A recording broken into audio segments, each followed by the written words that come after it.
दोस्तों, अगले कुछ दिनों में रमज़ान का महीना शुरू हो जाएगा और इस वक्त मेरे पास एमनेस्टी इंटरनेशनल की एक रिपोर्ट है और अनफॉर्चुनेटली कहिए, कोइंसिडेंटली कहिए कि इस रिपोर्ट की शुरुआत भी आज से 2 साल पहले के रमज़ान ही के एक इंसिडेंट से होती है। इस रिपोर्ट का उन्वान है, इसका टाइटल है if you speak up your house will be demolished, bulldozer injustice in India. और इस रिपोर्ट की अगर आप शुरुआत को देखें तो इसका पहला ही सेंटेंस ये है जिसमें एक बूढ़ी औरत 56 ईयर ओल्ड की हसीना भी अपने साथ होने वाली एक वाक़े को बयान करती है। रिपोर्ट की शुरुआत होती है, she said we were fasting for Ramzan, I told them I will not leave this house, I am so poor, where will I go, I asked, I stood there street fast until the police started beating me with lathis and yelled, get out of here. I did not move. I said, that lady said to the police officials, raise me down with the bulldozer. Take my dead body with you. Where will I go in this poverty? Then my son came to me and begged me to move. His son told her, Ammi, the authorities will not even think twice before killing you. All my life's earning and memories were in that house. They did not even allow us to collect my belongings. Everything was razed down. तो हम 2024 के रमज़ान में दाखिल होंगे और ये 2022 के रमज़ान का एक वाक़या है मध्य प्रदेश का, जिसमें हसीना बी नाम की इस बूढ़ी माँ के साथ ये वाक़या पेश आया जब उनके घर को बुलडोज़ कर दिया गया और जब उन्होंने अपने सामान को बचाने की कोशिश की तो उसको भी उनका मौका नहीं मिला। और दोस्तों, हसीना बी की ये जो कहानी है, ये जो केस है, ये कोई आइसोलेटेड केस नहीं है, बल्कि हम ये देखते हैं कि हमारे देश में ऐसे बहुत से केसेस आए दिन हमारे सामने आ रहे हैं। एमनेस्टी इंटरनेशनल ने अपनी इस रिपोर्ट में ऐसे बहुत से केसेस को डॉक्यूमेंट किया है और उससे एक ख़ास पैटर्न हमको समझ में आता है, जिसको आज की शॉर्ट वीडियो में हम देखने की और समझने की कोशिश करेंगे। तो आप देखेंगे कि अप्रैल 2022 से जून 2022 के दरमियान सिर्फ 3 महीने के पीरियड में एमनेस्टी इंटरनेशनल ने तकरीबन ऐसे 128 केसेस को डॉक्यूमेंट किया है। और ये केसेस भी पूरे इंडिया से नहीं हैं, बल्कि प्राइमरीली 4 स्टेट्स और एक यूनियन टेरिटरी से हैं, यानी कि आसाम, गुजरात, मध्य प्रदेश, उत्तर प्रदेश और दिल्ली। इन 5 स्टेट्स में इस रिपोर्ट के मुताबिक तकरीबन 3 महीने के इस ड्यूरेशन में 128 प्रॉपर्टीज़ को, जिसमें घर भी थे, कमर्शियल प्रॉपर्टीज़ भी थी और प्लेसेस ऑफ वर्शिप्स भी थी, उनको डिमोलिश किया गया। और एमनेस्टी ने इसमें से तकरीबन 63 केसेस को डिटेल्ड अंदाज में इन्वेस्टिगेट किया है। और इस इन्वेस्टिगेशन से एक ख़ास पैटर्न हम लोगों को समझ में आता है। उस पैटर्न की सबसे पहली बात जो बहुत अलार्मिंग है, जो बहुत शॉकिंग है, वो ये है कि अगर आप इन डिमोलिशंस को देखें कि ये डिमोलिशंस आखिर कहाँ पर हुए हैं, तो डिमोलिशंस हुए हैं तो इलीगल इंक्रोचमेंट को ख़त्म करने के नाम पर, लेकिन प्राइमरीली 2 टाइप के एरियाज़ हैं which were most affected by this kind of demolitions. First areas was the areas where communal violence tooks place between Hindus and Muslims. तो वो इलाके जहाँ पर हिंदू और मुसलमानों के दरमियान कम्युनल टेंशन हुआ, कम्युनल वायलेंस हुआ, those particular areas were specifically targeted by authorities and demolition activities were carried out in that particular area. Second, अगर आप देखना चाहें तो those areas where Muslim protested for their fundamental right और where they protested against any of the government decisions, those particular areas or communities living in that particular area, they were specifically targeted. तो आप ये देखेंगे कि अगर illegal encroachment ख़त्म करना है तो मुल्क में अलग अलग जगहों पर ये हो सकता है, लेकिन ख़ास तौर पर वो इलाके जहाँ पर या तो मुसलमानों की तरफ से प्रोटेस्ट हो रहा था अपने किसी फंडामेंटल राइट के लिए, या फिर वहाँ कम्युनल टेंशन हुआ हो, कम्युनल क्लैशेस हुए हों, तो उन इलाकों में जो है वो हम देखते हैं कि डिमोलिशन के केसेस ज़्यादा हुए हैं। और डिमोलिशन से पहले lots of leaders, especially from ruling parties, they used to give provocative statements against Muslims. तो वो पहले थ्रेट करते थे कि इस किस्म के एक्शंस होंगे और उसके बाद अथॉरिटीज़ की तरफ से इस किस्म के एक्शंस हुए हैं। एक और पैटर्न जो आपको इसमें ख़ास तौर पर नज़र आएगा वो ये कि force evictions and failure to follow the due process. यानी कि एमनेस्टी ने इस रिपोर्ट में बहुत तफसील से बताया है कि उन्होंने जिन 75 सर्वाइवर्स के इंटरव्यूज़ लिए कि आपके साथ ये वाक़या पेश आया, आपके घर को डिमोलिश किया गया, so did you receive any notice from the government or authorities? So out of 75 people, only 6 individuals or 6 survivors received any kind of prior notice. बाकी 69 केसेस में कोई प्रायर नोटिस नहीं दिया गया, कोई उनको मौका नहीं दिया गया कि वो अपने घर को खाली कर सकें या अपने घर को प्रूव कर सकें कि ये इलीगल इंक्रोचमेंट नहीं है, बल्कि जो सिर्फ 6 लोगों को नोटिस मिला, बाकी सारे केसेस में जो वो किसी किस्म के नोटिस के बगैर जो फोर्सफुली लोगों को जो निकाला गया और जो लेट डाउन प्रोसीजर है लॉ के मुताबिक उसको वायलेट किया गया।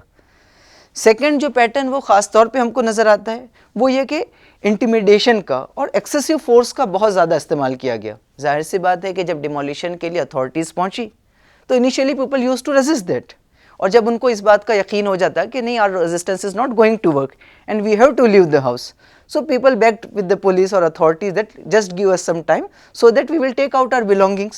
लेकिन आप देखेंगे कि मोस्ट ऑफ द केसेस में या बड़ी हद तक केसेस में लोगों को इस बात का भी मौका नहीं दिया गया कि वो अपनी बिलोंगिंग्स को और अपने पर्सनल सामानों को वहाँ से निकाल सकें।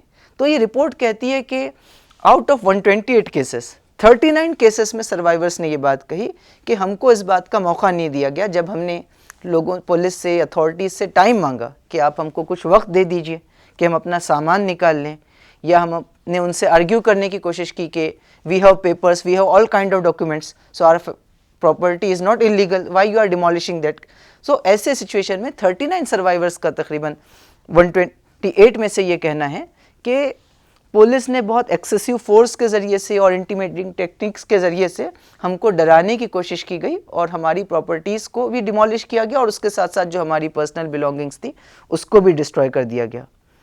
थर्ड और बहुत ही प्रॉब्लमेटिक चीज़ जो आपको नज़र आएगी वो ये है कि डिस्क्रिमिनेटरी और आर्बिट्री नेचर ऑफ डिमोलिशन। यानी कि अगर किसी इलाके में डिमोलिशन हो रहा है, so say for example there are 100 houses there, so अगर वो सब गवर्नमेंट लैंड पर बने हुए, so if you are taking action against those who are occupying illegally occupying the government land, so you must demolish all 100 houses if you have to do that. But आप ये देखेंगे कि उन 100 houses में से peoples were selected, most of them were from specific religious community, they were, it seems that they were targeted for their religious belief as well as for their political resistance or whatever political belief they hold। तो हुआ ये कि अगर वो 100 घर हैं तो उनमें से कुछ लोगों को सिलेक्ट करके कुछ खास कम्युनिटीज़ के लोगों को फोकस करके ऐसा महसूस होता है कि डिमोलिशन की कार्रवाइयाँ जो है वो की गई।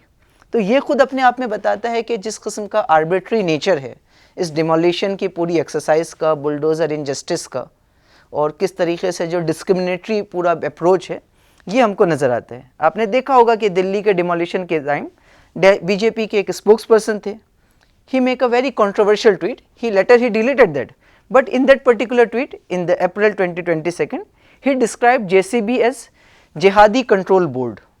So if a person belonging to a ruling party, he is promoting the bulldozer injustice, and if he is describing the bulldozer as a Jihadi Control Board, it simply means that the basic reason for demolition is not illegal encroachment, but the basic reason is that you want to target particular community। बाद में उन्होंने इसको delete कर दिया। लेकिन और भी बहुत से लीडर्स हैं जो बुलडोज़र का नाम लेते रहे, बुलडोज़र को पॉलिटिकल टूल के तौर पे यूज़ करते रहे, लोगों को हरास करने के लिए, टेरराइज करने के लिए उसको यूज़ किया गया।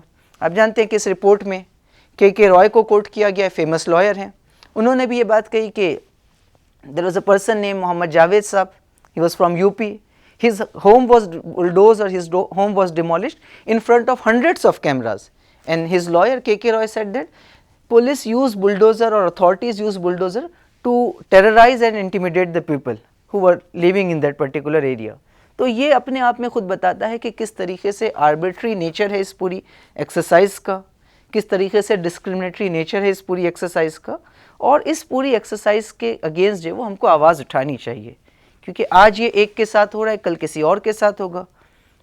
आज मुस्लिम माइनॉरिटी इससे सबसे ज़्यादा अफेक्टेड है, कल शेड्यूल कास्ट के लोग होंगे, ट्राइबल कम्युनिटीज़ के लोग होंगे, maybe at some day people will start attacking upper caste communities also, because एक दफ़ा जब लॉ एंड ऑर्डर की सिचुएशन डिस्टर्ब हो जाए, so no one can control that. So in that perspective it is very important that all justice loving people must stand and raise their voice against this particular injustice. और इस पूरे pattern का जो सबसे problematic aspect है, the most crucial और the most problematic part is not that authorities are taking such kind of steps, the most problematic aspect is that there are large number of people who are celebrating this kind of injustice. They are not raising any kinds of voice against in this injustice, they are not even sympathizing with the victims, but they are celebrating this particular thing, and it shows that the problem is not just a legal or political but moral, but I personally believe that the primary problem is moral and spiritual degradation।